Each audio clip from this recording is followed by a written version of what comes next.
Welcome to Let's Talk Antigonish, the podcast where we sit down with neighbors, experts, and friends to explore the stories, the questions, and the big little issues that shape life in our town, one conversation at a time.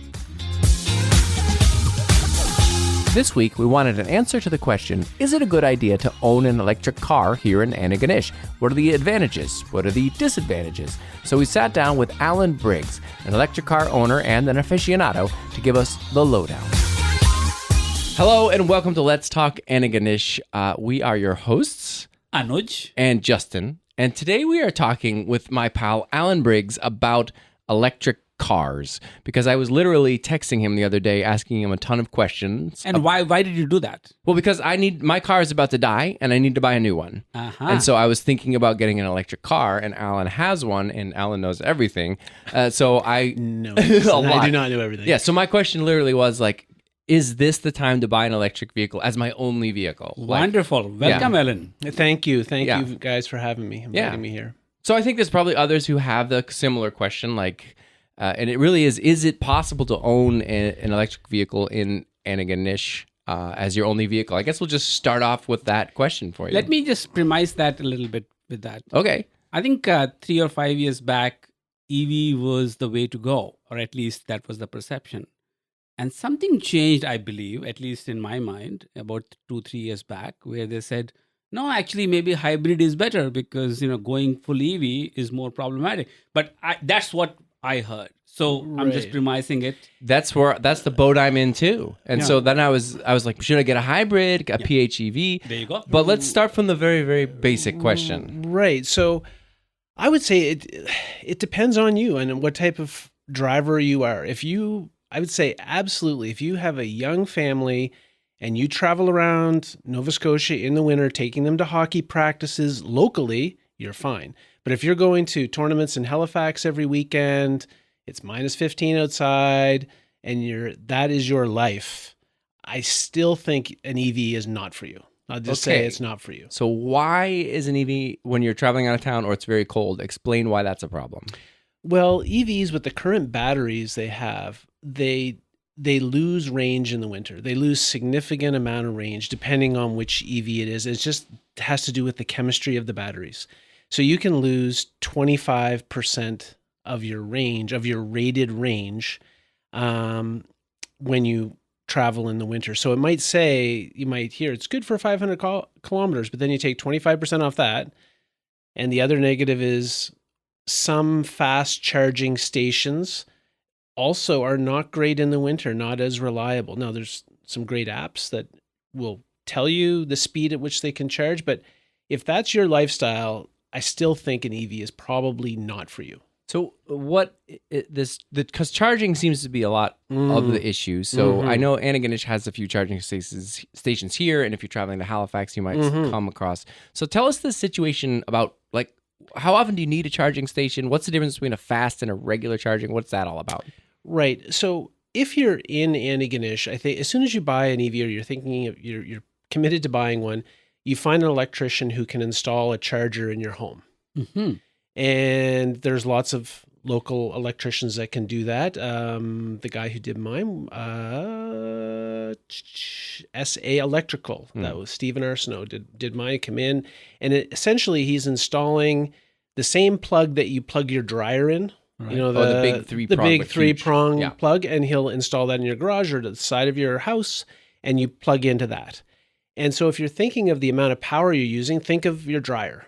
Right. So when you're charging, it's like running the same amount of power as your dryer. So that's something. So when you're thinking about charging around Antigonish, you're charging at home. So the infrastructure in Antigonish itself is almost never an issue for you because you're doing all your charging at home. That's news to me.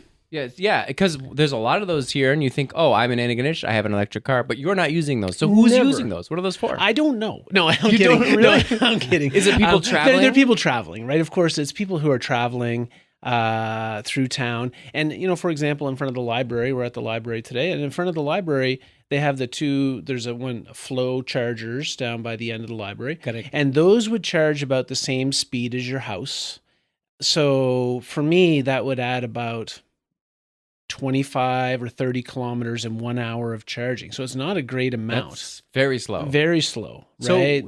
Wait So a minute. So if you're passing through town and you stop at the library to charge up, It's you'd not- have to be here for like 5 hours. It's not particularly useful. So what are those for? Well, I guess if you're staying in town, you're overnighting in town, like Okay. you're gonna go to a restaurant, you're checking out, you go to the Bower, you're going someplace to take, you might park there and you're on there for 3 or 4 hours, and then you kind of get You can go to New topped up Glasgow. a little bit or Yeah. something like So that. is it because the generational technology has changed? Why did we not choose to have faster chargers to start with? Well, that's a good question. I think it's just the expense of installing those super fast chargers. My understanding is they might run $100,000 each for those super fast Oh, wow. chargers. Wow. Yeah, they're very Are expensive there to any install. in town? Yes, there's one I know for sure at the GM dealership in town, Ron McGilvery. Okay. They recently put one in. And my understanding was Ford had some sort of deal with the franchisees that if they want to sell electric vehicles at their dealership, they have to commit to installing The fast. the charger. fast charger at some point. But I don't think our local dealership has a fast charger yet. Okay. Um, So then, so in a scenario where you, Alan, are trying to go to Halifax, yeah. or someone from Halifax is going to Cape Breton or whatever, Mhm. they must be on the lookout for a fast charger because every other charger is useless to them. Yeah, if you're just traveling around the province and you just want a quick top up, you don't want to go to the one at the library here. So how do you find these chargers? Where are Well, they? the best thing to do, and I highly recommend it to anybody, is to install an app called PlugShare is my favorite. And so when you install the PlugShare app, you just look at the map of Nova Scotia, and it has all the chargers in Nova Scotia. It has a rating of how fast it is, and users can leave their comments about if it met the rated speed or it didn't. They can see if it's in use now. So I can be on my way to Halifax and I can flip it open and say, oh, that one in Stewiacke there's 4 places in that one, but 2 of them all 4 of them are full, for example. Okay. And so I'm kind of like, what am I going to do if all 4 of them are full? What are you gonna? Well, this is see, This is the because problem. I was interested. Maybe it's time for an EV, and I drive around Antigonish most of the time, but then I go to Halifax or Sydney every once in a while, and so my question is, am I going to be able to go to Halifax and back on one charge? No. Okay. Most of the time, no. You're No. going to need to stop somewhere. So then you have the scenario you're talking about where you're driving to Halifax and you got to figure out where to charge. Is that your whole life at that point? Well, you plan. You definitely do more planning. Okay.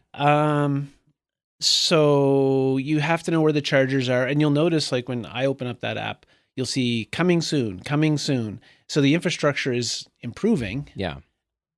but there was times where I pulled into, there was a supercharger in Stewiacke there, and I pulled in and there were 2 cars on it, and they were sitting there, and they sat there for about 35 minutes before I could get on. So you're just waiting for them. I just waited for them. So That's what I had to do. But it's getting better, but it's still Slow. Yeah, it's not ideal. Let me get back to the EVs itself, the Mhm, vehicles itself. Mm-hmm. Are there generational shifts happening? How old is your EV, and are there technological changes that use charging differently? Yeah, I think the biggest change that's in the pipeline, and from my understanding, is the change in battery technology that will happen. There's lots of articles and information that you're going to see a significant range jump in the next, it's hard to say though. They're not really totally forthcoming because that would shoot themselves in the foot in selling this generation. Mm-hmm.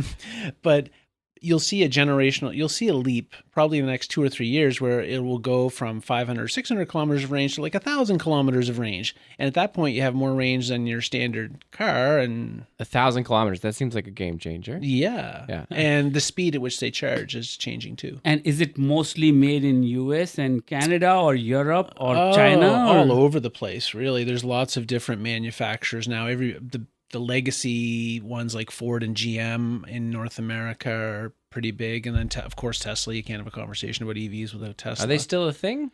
Yeah, Tesla. I mean, Yeah, that's a good thing. Well, I A good feel thing like- to talk about, because like people sometimes think that like EVs are political. Well, they Not sort of man. accidentally became that way. Exactly. Like you just thought you were buying an electric car, and suddenly it's a political statement. I know, it's like, no, I don't want that. Yeah, but as a company, they're still churning stuff out. Like, And as far as it goes, in Antigonish, never have I ever felt like it was a political thing to own an EV. Nobody's confronting you Not or around saying here, yeah. like, "Ooh, you own an EV." No, it's oh not.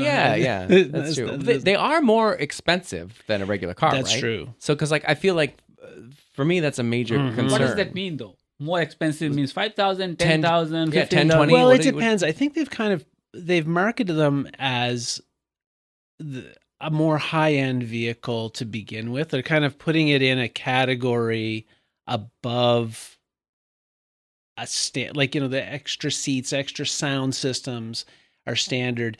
They're building in some soundproofing. So I think they haven't gone down to the regular, kind of in the luxury segment a Yeah. little bit. Are there more than- cheap EVs coming? They're coming. That's so explain that. From China? I mean, this was a discussion we were having Yeah, before because at the moment you can't import Chinese EVs. So is that going to change?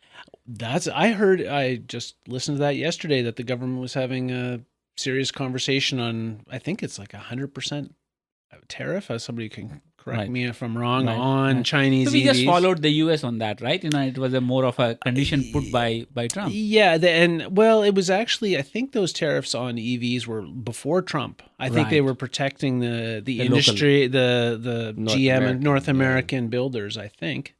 So will cheaper EVs come from China? Maybe. I think there's just inside an EV, there's just less parts. Like there's less moving parts. So it's going to be cheaper, but right now the batteries make it much more expensive rather. And I think that when the batteries become cheaper, you're going to see EVs become cheaper than regular cars. Okay. Because So even like GM and Ford, their regular EV is going to be cheaper because battery tech's cheaper. That's for sure. I think it's going to happen. I mean, they're going, even the one that I have, a Mustang Mach-E, this year the price has gone down. Okay. So yeah. And I think slightly digressing from the subject a bit, China seems to be producing 60% or over of EVs Mm-hmm. and a lot of their domestic consumption, but also Asia consumption. And hypothesis is that because of the scale, they are able to lower the costs. Yeah, 100%. But on the other hand, North American market, including Canada, is not liking it because we want to produce our own. Mm-hmm. And so it's, in some ways, consumers here on one way want to support local industry. Mm-hmm. And on the other, our consumers are not getting a good deal. Yeah, if you're not getting a good deal, nobody wants to pay more than they have to for something, right? For So sure. how is that playing out in the right now? Well, I think part of it is that I remember I lived in Japan for a long time, and when I moved home in 2010, we had 1 gigabit internet speeds for $50 a month. Right. Right? This was 15 years ago, and we don't have that price here. Now. And I think the reason is, I mean, it's just they have so many people per square kilometer, Right. way more than we do. So they have tons of opportunities to do things with that. Mm. And I think it's like Justin and I had a brief conversation before about this technology where they could replace a battery. You drive up to like a kind of a mini garage, and they put something underneath the car, and they remove the battery, and they put it down, pop in a new battery, and you're way to go in 2 minutes. Yeah. Right.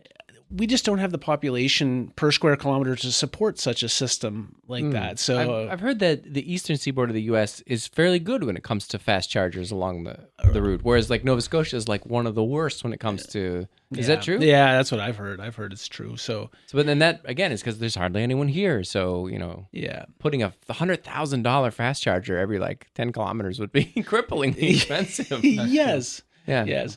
And so I guess one of the things to note too, and if you're buying a new, thinking about an EV, is that there's two standards for the charging port. There's one called NACS, North American Charging Standard, which kind of is, I don't know if you want to call it hubris or whatever, but Tesla named that. Okay. Named it the NACS standard, and all their vehicles have this standard, and it's like a specific plug.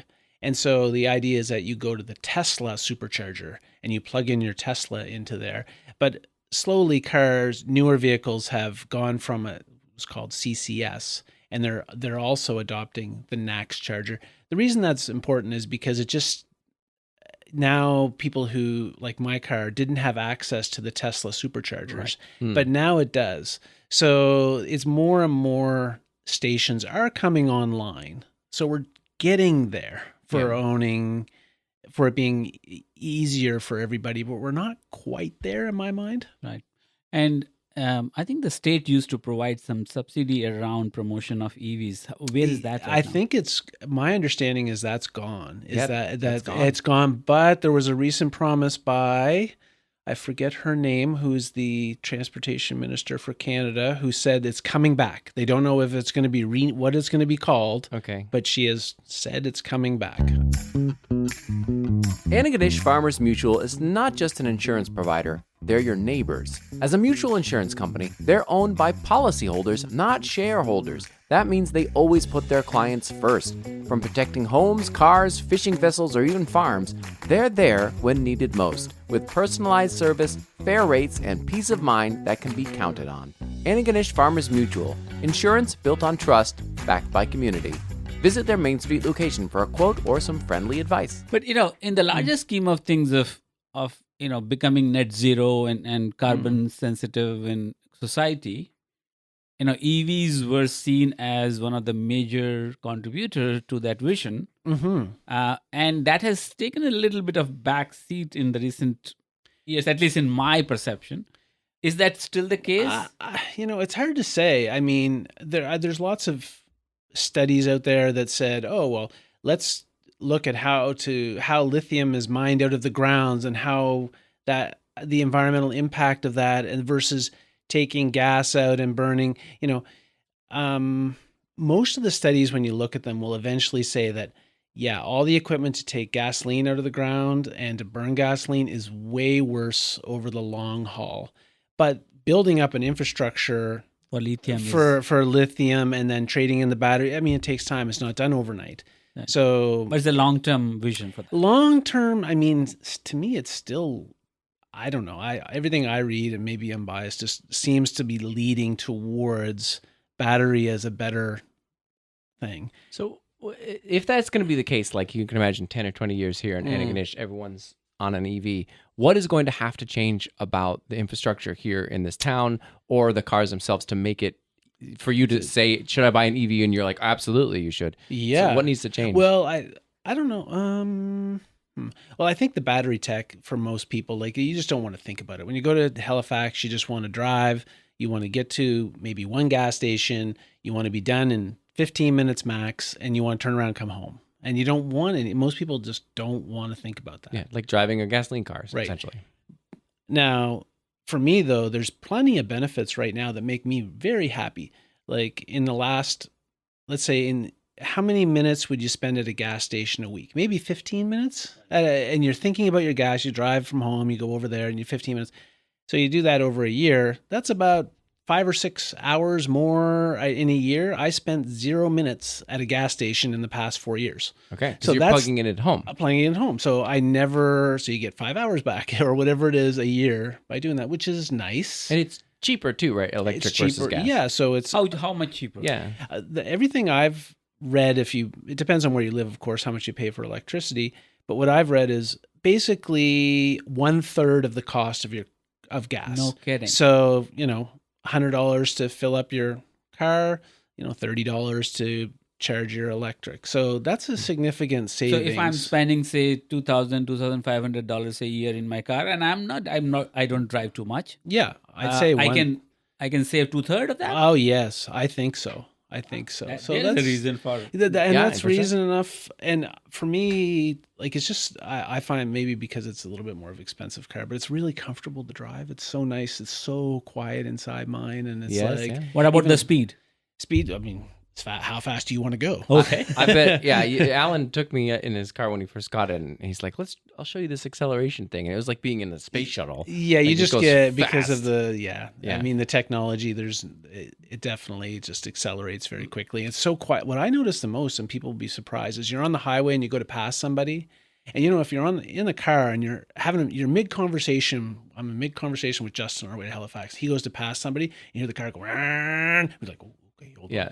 And mine just. The conversation just keeps going. There's no sound, and it's kind of nice. Well, it's very nice. Because Alan, we live out on the same road, and it's filled with potholes and nonsense. Yes. And I spend thousands of dollars a year just fixing my car based on potholes alone, for sure. That's not an exaggeration. Yeah. So what you live on the same road? Yeah. Are you also? How is an EV versus my car when it comes to like maintenance? Well, I've found my car. Knock on some wood. Where's the wood around here? Has been very, very good for maintenance because there's no oil changes, so I never take it in for an oil change.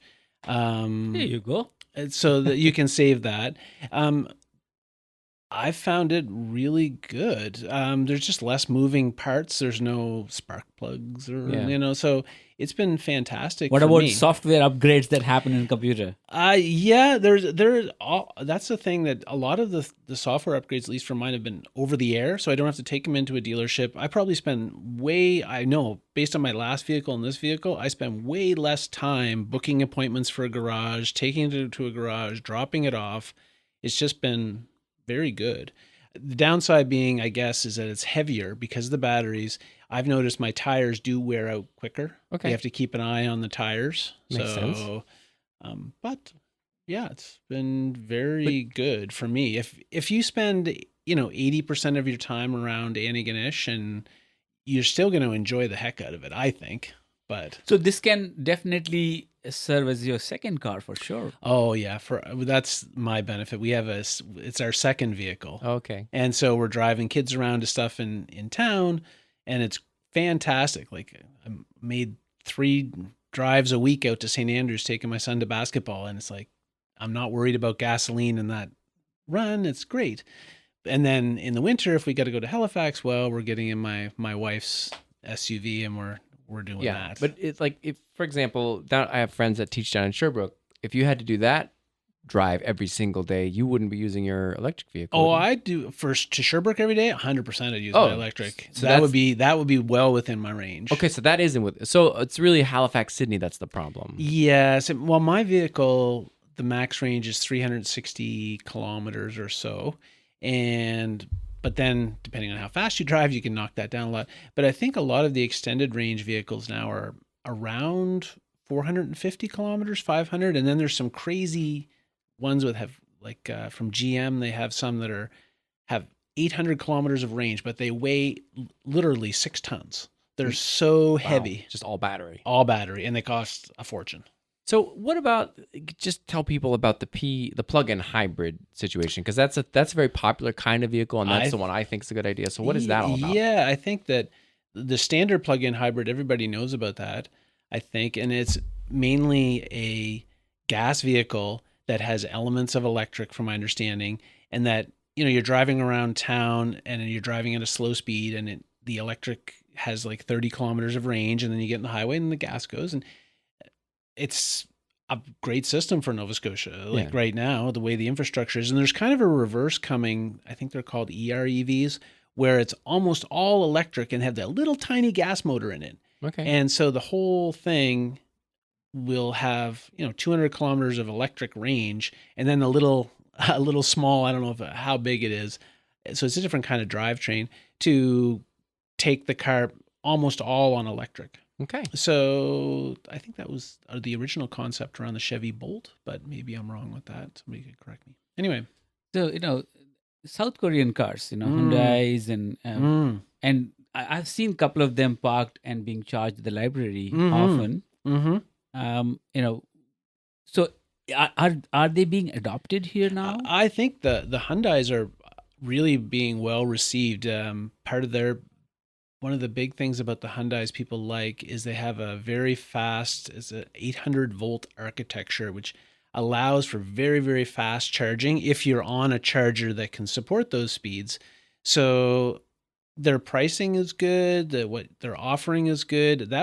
If I was buying another, I love my Mach-E, but Hyundai's, Ioniq 6 and Ioniq 5, I believe, would be right at the top of my list. They're expensive, I imagine?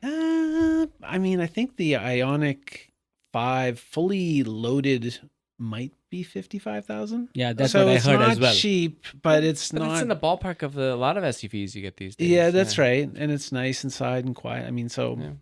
And they don't have the problem that Chinese cars have politically. well, I think they don't have that. They do politically, I guess, and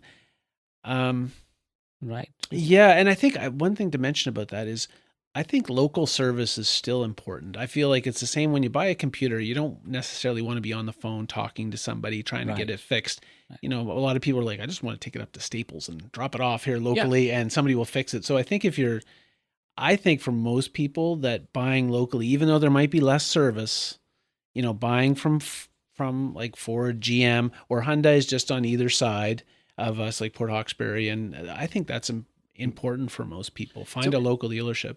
So do you have any words of wisdom back to the original question of like, if you live in Antigonish and you're thinking of an EV, is it a good or a bad idea? What sort of words of wisdom would you leave with people like me?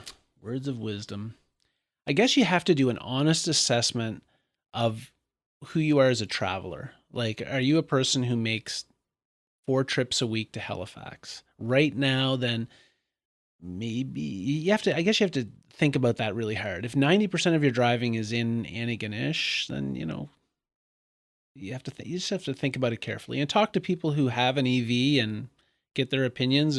I just have one particular EV and there's lots of folks that have different brands. So you're definitely recommending everyone should stop by your house to No. talk to you. Okay. No. Find me at the library. We can make an appointment. Yeah, great. Well, Allan, thanks a lot. Yeah. I'm just wondering, thinking aloud, what is this solution to this challenge? And if 10 of us get together and say we'll have a common car, which is an SUV, gas car, among us, that's just sitting there somewhere, and we all have EVs, but some of us want to use that. Oh, I see. And so that's the car you go to Halifax with. So we have to find that solution. That's Otherwise, a good idea. Yeah, because you can't afford 2 cars. All of us can't afford 2 cars.